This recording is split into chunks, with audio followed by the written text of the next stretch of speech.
Okay, आज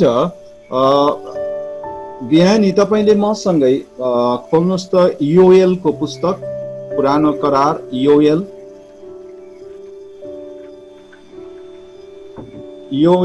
2 अध्याय।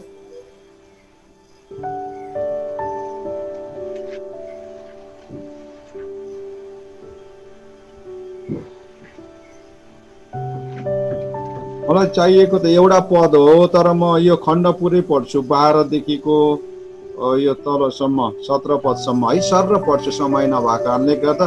कसैले पाउनु भयो भएन, मेरो विचारमा बाइबल अलिक फरक हुन सक्छ। 1261-62 पेजतिर हुनुपर्छ है, तपाईँलाई सजिलो होला है भने। सबैले पाउनु भयो? Good, did you get it? Okay, ल म सर पढिहाल्छु है, समय थोरै भएको कारणले गर्दा।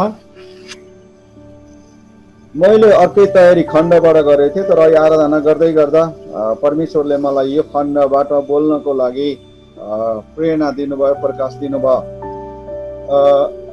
2 अध्याय योएल 2 अध्यायको 12 पददेखि हेर्नुहोस्। परमप्रभु घोषणा गर्नुहुन्छ वा परमप्रभुले भन्नुहुन्छ, उहाँले अहिले पनि तिमीहरू आफ्नो सम्पूर्ण हृदय उपवास बसेर रुँदै र शोक गर्दै मतिर फर्क।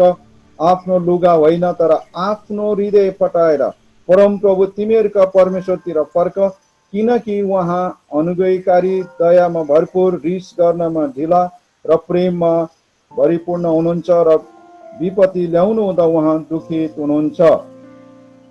कसले जान्दछ, कतै दुखित भएर उहाँले आफ्नो मन बदली आशिष दिनुहुन्छ। परमप्रभु तिमीहरूका परमेश्वरको निम्ति तिमीहरूले चढाउने अन्न बलि, अर्घ बलिहरू सियोनमा तुराई फुक, पवित्र उपवासको घोषणा गर, पवित्र सभा बोलाऊ, मानिसहरूलाई भेला गर, सभालाई अर्पण गर, धर्मगुरुहरूलाई जम्मा गर, नानीहरू र दुधे बालकहरूलाई बटुल।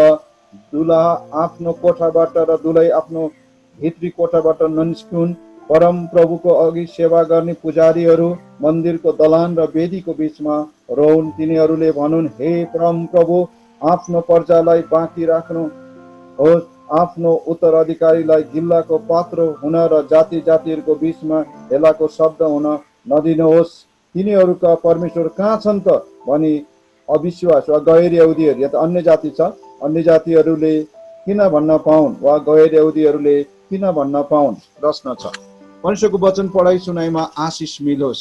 यो मलाई चाहिएको खास 12 पद मात्रै हो, तर मैले यो खण्ड पढेको मात्र हो।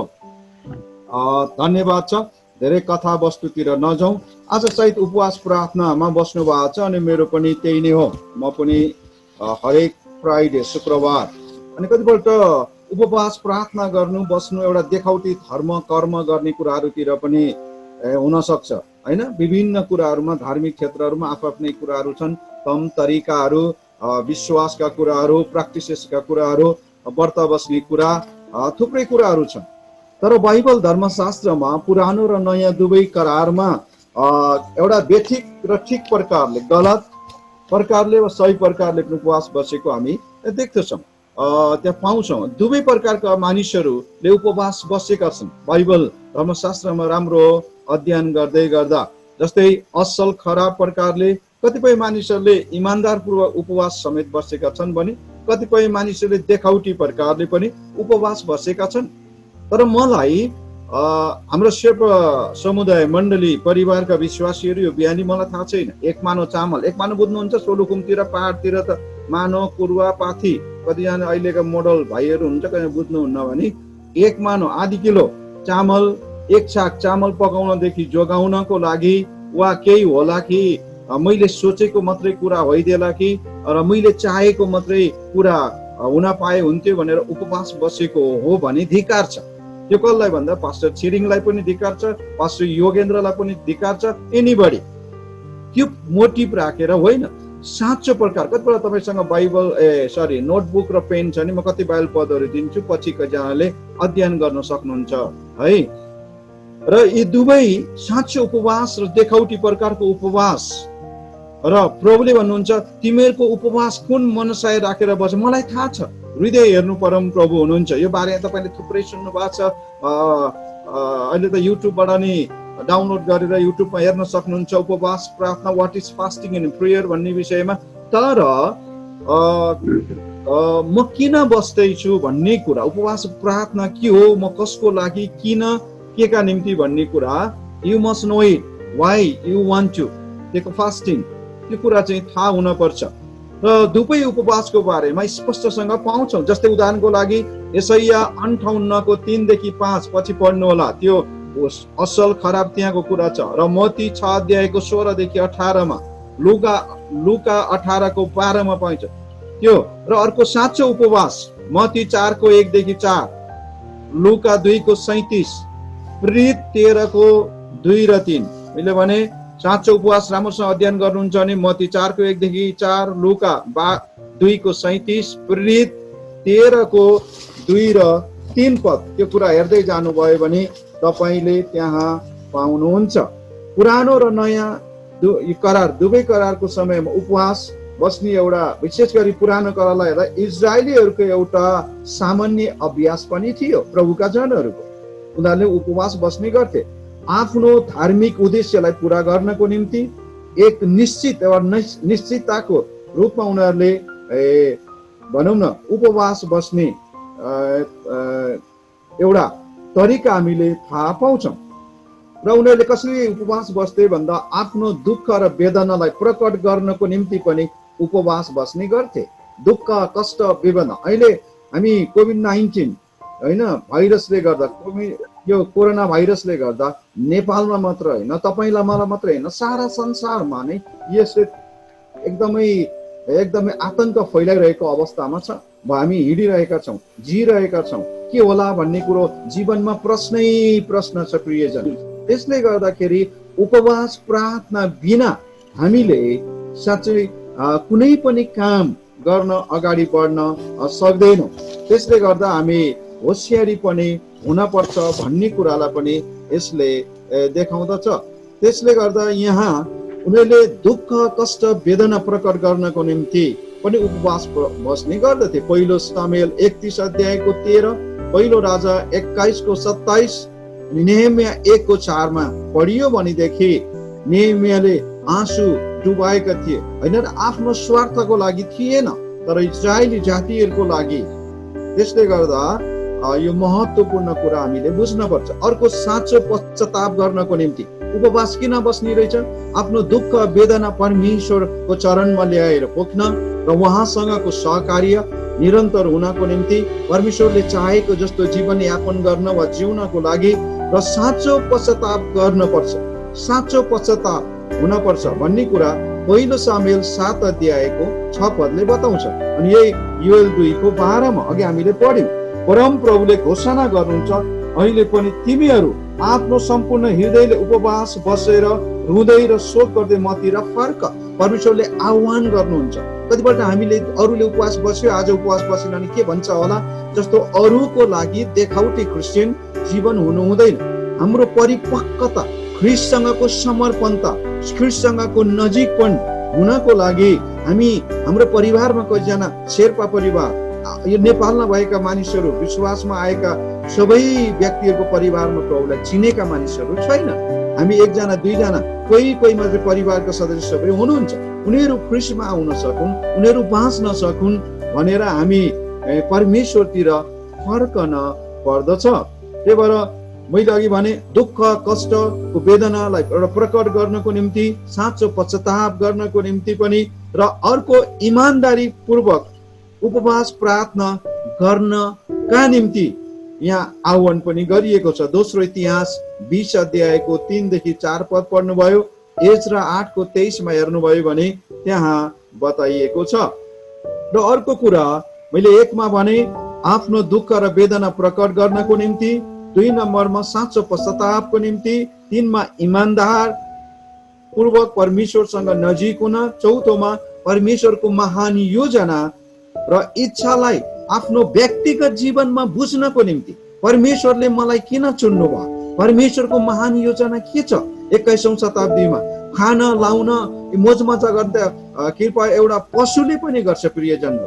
त्यसले गर्दा परमेश्वरले एउटा महान योजना तपाईँ र मेरो जीवनमा राख्नु भएको छ। त्यही भएर उपवास प्रार्थनामा अगाडि बढ्ने, अनि यो जसरी उपवास प्रार्थनामा तपाईँ सरिक हुनुहुन्छ वा सम्मिलित हुनुहुन्छ, अनि 5औं नम्बरमा दुष्ट शैतानको रणनीति सबै विफल हुनका निम्ति एउटा विजयताको जीवन जिउनको लागि हामी ख्रीष्ट येशूमा उपवास बसेर आत्मिकतामा परिपक्व हुन, परमेश्वरको योजना थाहा गर्नलाई हो। अर्को 6औं नम्बरमा परम प्रभुमा साँचो निर्णय लिएर सेवकाईमा अगाडि बढ्नको लागि पनि हो। परमेश्वरको सेवकाई, मिसनको काम हामी आफैले गर्न सक्दैनौँ है। हाम्रो बिहानको अब अहिले सुरु भइसक्यो, यो डिभोसन हुन्छ हाम्रो स्टाफहरूको बिचमा, अनि हामी यो पत्रहरू कति सिद्धिएर उत्पत्तिको पुस्तक सिद्धिएर अहिले प्रेरितको पुस्तक आज 7 अध्याय स्टेफेनको बारेमा थियो। 6 अध्यायमा हेर्दै गर्दा दुःख कष्ट आउँदाखेरि पनि प्रेरितहरूले हैन पत्रुसको जीवन, यूहन्नाको जीवन हेर्दा अब नबोल्नु भन्दाखेरि उनीहरूले येशू नै ख्रीष्ट हुनुहुन्छ भनेर उनीहरूले प्रचार गरे। बोल्डनेस, एकदमै साहसका साथ उपवास प्रार्थना वचनको कुरा हामी 5 अध्याय तपाईँ हेर्दै 2देखि नै हेर्दै आयो भने त्यहाँ पाउँछौँ। पवित्र आत्माको शक्ति र भरपुरीमा परमेश्वरको महान योजना पूरा गर्नलाई हो र प्रार्थना सहितको उपवासद्वारा आफ्नो जीवनलाई ख्रीष्ट जस्तै हुनको निम्ति, परिवर्तन हुनको लागि हाम्रा शील स्वभावहरू कतिपल्ट परिवर्तन भएको छैन। आज पनि उस्तै, भोलि पनि उस्तै, जति शिक्षा दिए पनि आज नि उस्तै विश्वासी, भोलि पनि उस्तै, पर्सि त दुरुस्तै। नेभर चेन्जेस, कहिले पनि परिवर्तन नहुने। आज पनि उस्तै, भोलि पनि उस्तै, पर्सि झन् दुरुस्तै। त्यो जीवन होइन। Your life should be change. जब परमेश्वर मेरो जीवन भित्र आउनुहुन्छ, मेरो जीवन परिवर्तन हुनुपर्छ। प्रियहरू, प्रार्थना उपवासमा शक्ति सामर्थ्य छ, अनि परमेश्वर जस्तै हुन, परिवर्तित हुन हामी आवश्यक छ। यसले गर्दा डाक्टर बिल्ली ग्रामले के भन्छन् भन्दा, उनको भनाइलाई मलाई साह्रै मन पर्छ। Every man whose life has counted for church, for the kingdom of God, has been a man of prayer. A prayerless Christian is powerless Christian. अनि यो चाहिँ उनको भनाइ एकदमै चाहे मण्डलीको निम्ति होस् वा किङडम अफ गड, परमेश्वरको राज्यको निम्ति होस्, वो चाहिँ प्रार्थनाको व्यक्ति हुन पर्छ। यदि ऊ प्रार्थनाको जीवन छैन भने वो चाहिँ शक्तिविहीन क्रिस्चियन हो, त्यो नामधारी हो, उसले केही गर्न सक्दैन, ऊ अगाडि बढ्न सक्दैन। आफ्नो इच्छामा बढ्न सक्ला तर परमेश्वरको इच्छा पूरा गर्न सक्दैन। त्यसले गर्दाखेरि ए प्रेयरलेस क्रिस्चियन इज पावरलेस क्रिस्चियन। देखाउटी हप्ताको एकचोटि ठेक्काको काम ठेकदारले गरे जस्तो काम होइन। कन्टिन्युअसली एभ्री डे, हरेक दिन बखत तपाईँ र मेरो जीवन परमेश्वरसँग गाँसिएको जीवन, प्रभुसँग नजिक भएको जीवन। यो कोभिड-19 ले गर्दा हो एकै ठाउँ भेला हुन नपाए तापनि परमेश्वरलाई धन्यवाद, यो टेक्नोलोजीद्वारा, जुमका कुराहरूद्वारा हामीले परमेश्वरको उपासना महिमा गर्ने मौका पाइरहेका छौँ। म पनि प्रायः यी 3-5 महिनामा धेरै व्यस्त छु। परमेश्वरको वचन सिक्ने, सिकाउने, आफै पनि सिक्दैछु। अनि बडो राम्रो प्रकारले गएको हप्तामा म भुटानतिर थिएँ, नेदरल्यान्डतिर थिएँ, नागाल्यान्डतिर थिएँ, युएतिर थिएँ र यो हप्ता पनि हुनेछु यी दिनहरूमा है। यी सबै प्रकारले यो किन भन्दा म आफै पनि तम तयारी हुन पर्छ। ए पावरलेस क्रिस्चियन, प्रेयरलेस, जब प्रार्थना छैन, प्रेयरलेस क्रिस्चियन इज पावरलेस क्रिस्चियन। त्यही भएर परमेश्वरको इच्छा खोज्न, परमेश्वरको महान आज्ञा पूरा गर्नको निम्ति, यो राष्ट्र बाँच्नको लागि कोभिड-19 ले गर्दा कतिजनाको काम जागिर खोसिएको छ। यहाँ मात्र होइन, सारा संसारमा निराशपन ल्याइदिएको छ। यस्तो परिवेशमा हाम्रा आँखा संसारतिर होइन, ख्रीष्टतिर लगाउन पर्छ। दुःख कष्ट आपद विपद आउँदाखेरि पनि हामीले येशू प्रभुतिर हेर्न पर्छ भन्ने अर्को शिक्षा र यसको सिद्धान्त, मूल्य र मान्यता हो। त्यसले गर्दाखेरि हामीले उपवासले गर्दा जीवन, व्यक्तिगत जीवन, नेसन, राष्ट्रको इतिहास नै परिवर्तन हुन्छ। हालेलुया। जब हामी परमेश्वरको नजिक हुन्छौँ, हाम्रो उपवास प्रार्थनाले मेरो जीवन, मेरो परिवार अनि मेरो राष्ट्र परिवर्तन हुन पर्छ। प्रियजन, त्यो हामी चाहिँ महत्त्वपूर्ण हो। हन्नाले गरेको प्रार्थना, उपवास प्रार्थना, त्यो रुवाईलाई परमेश्वरले सुन्नुभयो र उहाँले आशिष दिनुभयो। नेहेमियाले गरेको उपवास प्रार्थना अरूको निम्ति थियो, इजरायलीहरूको निम्ति थियो। इजरायलले गरेको उपवास प्रार्थना इजरायलीहरूको आत्मिक जीवन भत्किएको पर्खाल निर्माण गर्ने कुरा, परमेश्वरको इच्छा खोज्ने कुरालाई देख्छौँ हामीले। त्यही भएर एस्तर रानीले गरेको प्रार्थनाले देशमा ठुलो परिवर्तन आयो। आफ्ना जाति मानिसहरूलाई परमेश्वरले मृत्युको मुखबाट बचाउनु भयो र जीवन दिनुभयो। प्रियजन, एकजना मानिसले गरेको प्रार्थना, उपवास सहितको प्रार्थनाले परिवर्तन, मानिसको जीवन, राष्ट्रका शासकहरूको जीवन परिवर्तन हुन सक्छ। आज के तपाईँ र मेरो जीवन यस्तो छ? हामी आफैलाई विचार गर्न पर्छ भने उपवास प्रार्थनामा साँच्चै नै यसको लक्ष्य र उद्देश्यलाई तपाईँ र मैले बुझ्न पर्दछ। प्रियजनहरू, यसले हामीले आफ्नो इच्छा होइन, परमेश्वरको इच्छा खोज्नु पर्छ। कतिपल्ट प्रार्थना गर्दा जवाफ पाउँदैन, कतिपल्ट प्रार्थना गरेर पनि हाम्रो जीवन निराशमा हुन्छ। कतिपल्ट हामी आफ्नो स्वार्थको लागि, हाम्रै आफ्नै मेरै व्यक्तिगत खालि म मेरो मेरो मेरो भन्ने कुराहरू आउँछ।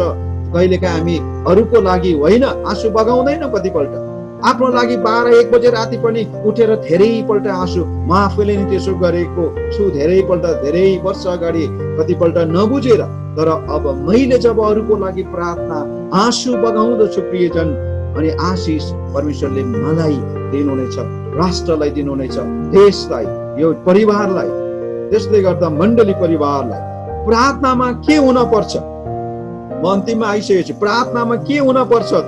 साँचो पश्चाताप हुन पर्छ। प्रार्थना, उपवास प्रार्थना त गर्ने साँचो पश्चाताप, आफूले गरेका पाप भुल गल्तीबाट बाहिर आउनको लागि देखाउटी पश्चाताप होइन, हृदयबाटको। यहाँ के भनेको छ भन्दा, तिमीहरूको हृदय फटाएर मतिर आउ लुगा। पुरानो करारमा इजरायलले नराम्रो समाचार सुन्दा, युद्धमा हार खाँदाखेरि अनि परमेश्वरीय दण्ड आउँदा आफ्नो लुगा च्यातेर भाङ्र र खरानी धसेर एकदमै विलाप प्रकट गर्दथे। आज सायद त्यो गर्न आवश्यक छैन होला, तर तपाईँ र म साँचो हृदय फटाएर परमेश्वरको उपस्थितिमा आयौँ भनेदेखि उहाँले कहिल्यै नसोचेको आशिष अतुलनीय, we cannot compare with anything on this worldly thing भन्छ हैन। यो इन द वर्ल्ड, संसारमा भएका कुराहरूसँग तुलना गर्न नसक्ने साँचो पश्चाताप हुन पर्छ। पहिलो यूहन्ना 1:9 हैन, यदि तपाईँ र म आफै धर्मी भन्छौँ, हामी पापी होइन भने पश्चाताप गर्दैनौँ भने के हुन्छ? पछि तपाईँ पढ्नु होला। आज परमेश्वरका जनहरू मानिसमा होइन, पास्टरहरूमा होइन, अगुवामा होइन, परम प्रभु परमेश्वरमा भर पर्न पर्छ, विश्वास गर्न पर्छ। यो चाहिँ अति नै महत्त्वपूर्ण कुरा हो। नम्बर 1 मा मैले भने पश्चाताप, साँचो पश्चाताप हुन पर्छ उपवास प्रार्थनामा। नम्बर 2, धन्यवाद, प्रशंसाका कुराहरू, धन्यवाद दिने कुराहरू। पहिलो थिस्सलुनीकामा हामी पढ्यो भने त्यही कुराहरू देख्छौँ होइन र? पहिलो थिस्सलुनीमा तपाईँले धेरैपल्ट त्यहाँबाट वचन प्रचार गरेको छ विश्वासीहरूलाई, पास्टर अगुवाहरूले। पहिलो थिस्सलुनी 5 को तपाईँ त्यहाँ हेर्नुभयो भने के भनेको छ? यहाँ याद राख, कसैले खराबीको बदला खराबी नगरोस्, तर एउटाले अर्को सबैसँग सधैँ भलाइ गर्ने चेष्टा गर। यहाँ सधैँ आनन्दित रहो, निरन्तर प्रार्थना गरिरहो, सबै परिस्थितिमा धन्यवाद देऊ, किनकि ख्रीष्ट येशूमा तिमीहरूको लागि परमेश्वरको इच्छा यही नै हो। हालेलुया। दुःख, कष्ट, आपद, विपद आउँदाखेरि पनि प्रियजन, हामी धन्यवादीको जीवन हुन पर्छ, गनगनको जीवन होइन। हाम्रा पिता पुर्खाहरू गनगन गरेका कारणले प्रतिज्ञाको देश मिश्र देशबाट लिएर आउँदै गर्दा प्रतिज्ञाको देश कनान देशमा जाँदै गर्दाखेरि परमेश्वरको योजना उनीहरूले आफ्नो जीवनमा पूरा गर्न सकेनन्। परमेश्वरले स्वर्गबाटको मन्ना, पृथ्वीमा भएको कुरा, कति असल कुरा दिनुभयो। चट्टान फुटाएर पानी दिनुभयो, बट्टाई चराएको मासु दिनुभयो, तर पनि उनीहरू मिश्र देशमा कराईमा भुटेको मासु, कराईमा भनौँ भुटे लसुन प्याजले पकाएका कुराहरू, त्यस्ता साना झिना मसिना कुराहरूमा अल्झेको हामी देख्छौँ र प्रतिज्ञाको देश कनानमा जान पाएनन्।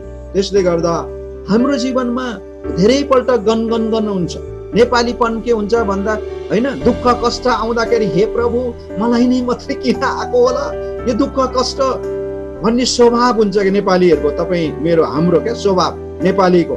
तर मिठो मिठो खाना पाउँदा, राम्रो राम्रो लुगा लाउन पाउँदा हैन, घडी राम्रो कसैले ल्याइदिँदै ल्याउनु पर्छ, हे प्रभु मलाई मात्रै किन आएको, त्यो डम्बरे फुलमाया राममाया तल्लारे साइला काकालाई पनि आयो हुन्थ्यो नि यो आशिष, लाउने लुगा खानेकुरा भन्दैनौ, अलिकति केही हुँदा चाहिँ मलाई नै मात्रै किन आएको जस्तो लाग्छ। तर मिठो खाना लाउन पाउँदा त जति आए पनि प्रभु ठिकै छ। दुःख कष्ट आपद विपद आउँदा हामी स्थिर रहेर प्रभु तपाईँलाई धन्यवाद, कोभिड-19 को कारण तपाईँ मर्नु भएको छैन प्रभुका जन, हामीहरू भोकै मरेका छैनौँ, नाङ्गै भएर हिँड्न परेको छैन, परमेश्वरले छुटाउनु भएको छ, परमेश्वरले हाम्रो वास्ता गर्नु भएको छ। धन्यवाद दिने अवसर खोज्नुपर्छ। प्रभु तपाईँले मलाई कतिजना मरे उनीहरूको बिचमा पनि मलाई जिउँदो राख्नु भएको छ, प्रभु तपाईँलाई धन्यवाद। तपाईँले मलाई जुटाउनु भएको छ, प्रभु धन्यवाद। 1 नम्बरमा पश्चातापी जीवन, 2 नम्बरमा धन्यवाद दिने कुरा, प्रेज एन्ड वर्शिप, स्तुति प्रशंसा परमेश्वर, दुःख कष्टमा पनि परमेश्वरको आराधना गर्न छोड्नु हुँदैन। साँचो उपवास प्रार्थना गर्ने मान्छेको जीवन त्यस्तो। अर्को चाहिँ परमेश्वर प्रति एउटा आराधना गर्ने कुरा, अनि परमेश्वरसँग नजिक हुने कुरा र आफ्नो एकदमै निवेदनका कुराहरू परमेश्वरमा जाहेर गर्ने कुरा। र अर्को प्रार्थना किन गर्ने भन्दाखेरि परमेश्वरलाई महिमा दिन। यूहन्ना 14:13 बताउँछ प्रार्थना गर भन्ने उपवास प्रार्थना आज्ञा छ। पहिलो थिस्सलुनी 5:17 हेर्न सक्छौं। र परमेश्वरसँग बातचित गर्ने कुरालाई देखाउँछ। यिर्मया 33:3 छ। र संगति गर्न, नजिक हुने, एकअर्का असल साथीत्व निर्माण गर्ने। हितोपदेश 15:8 आत्मिक वृद्धिको निम्ति प्रभु 5 वर्ष 10 वर्ष अगाडि जस्तो क्रिस्चियन त्यस्तै होइन, परिवर्तन हुँदै अगाडि बढ्दै परिपक्व हुँदै जान पर्छ। र अर्को परमेश्वरको नजिक हुनको लागि उपवास प्रार्थना, अर्को आत्मिक वृद्धि साथसाथै नजिक हुने र परमेश्वरको उदाहरणलाई पछ्याउने असल छोराछोरी हुनको लागि पनि हो। अब कसरी प्रार्थना गर्ने भन्दा कोही मान्छे घुँडा टेकेर गर्न सक्छ, उठेर हात उठाएर पनि गर्न सक्छ, र विभिन्न तरिकाहरू छन् परमेश्वरको नजिक जाने। र अर्को प्रार्थना गर्दा किन बाधा आउँछ, किन बाधा विघ्न आउँछ, किन उत्तर सुनाइ हुँदैन भन्दा यसको नम्बर 1 मा अधर्म, शङ्का, अविश्वास, 3टा कारण छ। त्यसले गर्दा प्रार्थना सुनाइ हुँदो रहेछ। के कारण अरे?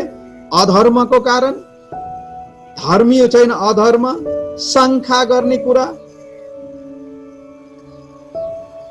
र अविश्वास र ठिकसँग नमागेको कारणले गर्दा। र अर्को क्षमा दिने हृदय नभएको कारणले। सुन, क्षमा दिने हृदय, उपवास प्रार्थना गर्न त बसेको छ, तर एकअर्कालाई क्षमा दिने हृदय छ कि छैन? क्षमा नदिने हृदय भयो भने पनि प्रार्थनाको सुनाइ हुँदैन।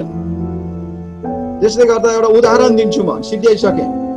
भारतको प्रधानमन्त्री धेरै वर्ष अगाडि साउथ अफ्रिकामा उहाँ जानुभएको थियो हैन। साउथ अफ्रिका जाँदा त्यहाँको प्रशासनले नचिनेको कारण को कसो भनेर पक्रेर कुटपिट गर्न थाल्यो।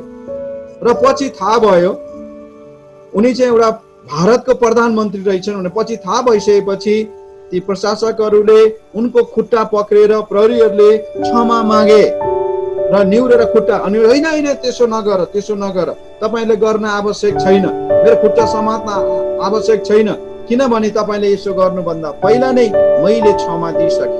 हेर्नुहोस् त, तपाईले मेरो खुट्टा समात्नु भन्दा अगाडि मेरो हृदयबाट मैले तपाईहरुलाई क्षमा दिइसके। प्रियजन, आज प्रभुका जन तपाईँ र म एउटा प्रभुलाई नचिनेको मानिसले पनि त्यसो गर्छ भने हामी हाउ मच मोर भन्छ नि, कति धेरै तपाईँ र म अझ अगाडि बढ्न पर्ने हो। प्रियजन, त्यसले गर्दा मेरा आदरणीय दाजुभाइ दिदीबहिनीहरू, हामी होशियार पनि हुन पर्छ। त्यसले हामी यो जोन विस्लीले के भनेका छन् भन्दा प्रार्थना सम्बन्धी म पढ्दै थिएँ, पढ्यो मलाई छोयो, म अन्तिम आइसके सिद्ध्या।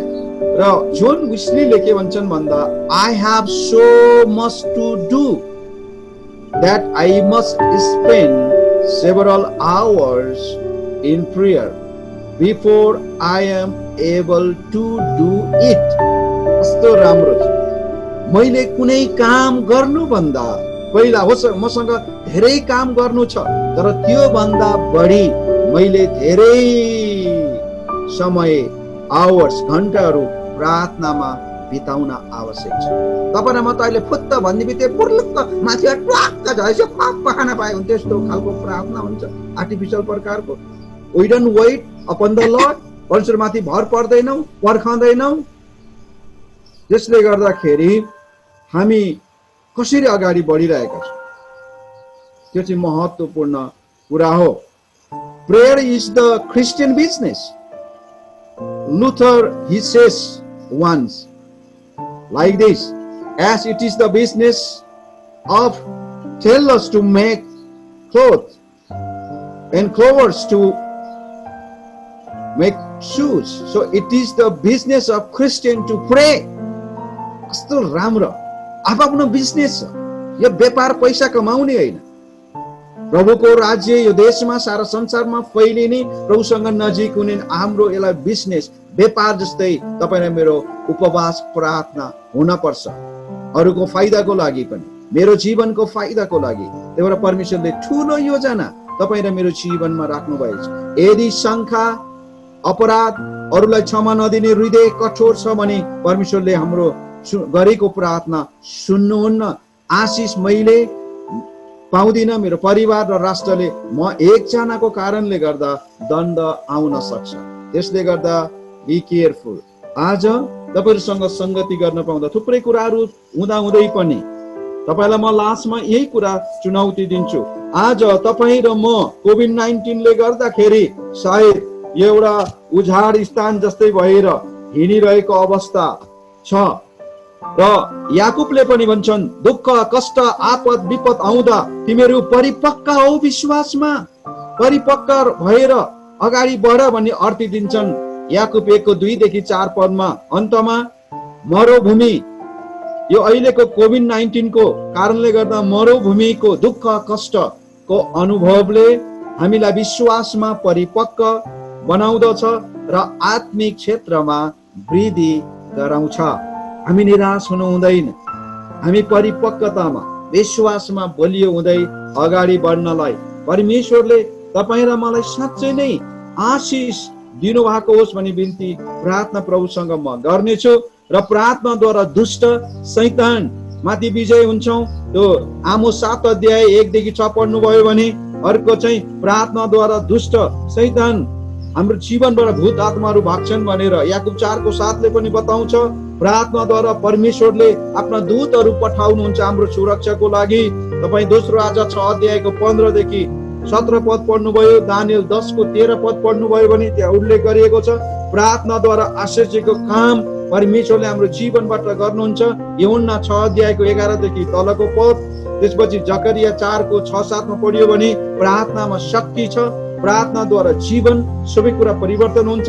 पश्चातापले गर्दा हामी साँचो पश्चातापले गर्दा आत्मिक फलहरू फल्न सक्छन् र क्षमापनको प्रार्थनाले एक अर्कालाई निर्माण गर्छ।